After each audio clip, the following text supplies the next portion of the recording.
CV Raman గారిని స్మరించుకుంటూ వారిని జ్ఞాపకం చేసుకుంటూ జరుపుకుంటాం.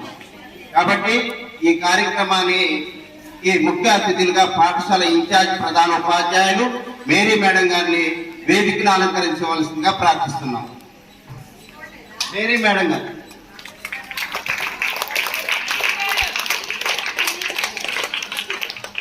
అలాగే స్టాఫ్ సెక్రటరీ అయినటువంటి శ్రీనివాస్ గారిని వేదికను అలంకరించవలసిందిగా ప్రార్థిస్తున్నాం.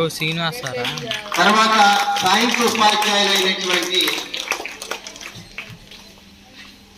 సైరా పాండు గారిని మరి అనుష మేడం గారిని వేదికను అలంకరించవలసిందిగా ప్రార్థిస్తున్నాం.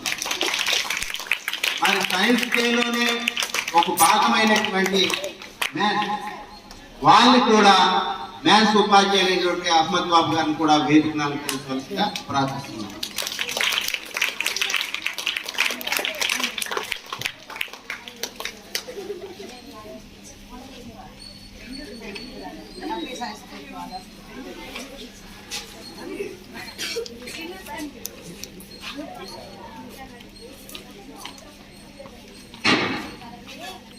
ముందుగా సివి రామన్ గారి చిత్రపటానికి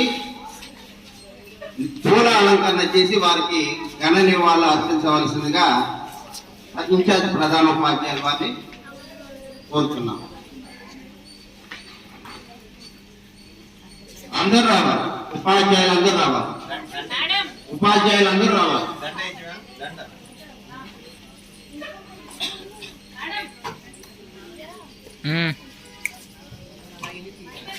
మనం ఎవరో లేదు 10 మంది ఓడింది.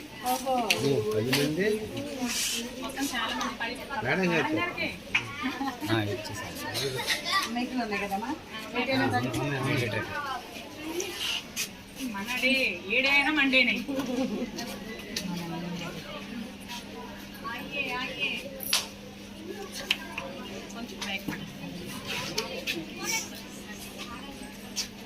ఓకే తక్కువ సరిపోయింది.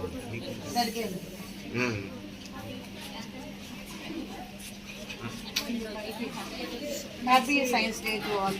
అందరూ ఉపాధ్యాయులందరూ వారికి పూలను చేయాల్సిందిగా కోరుతున్నాం. పూలతో వాళ్ళకి నివాళులు అర్పించాలి. సివి రామన్ గారికి నివాళులు. ప్రపంచంలో భారతదేశాన్ని ప్రత్యేక గుర్తింపు తీసుకొని వచ్చినటువంటి సివి రామన్ గారిని స్మరించుకుంటూ మన అందరి బాధ్యత.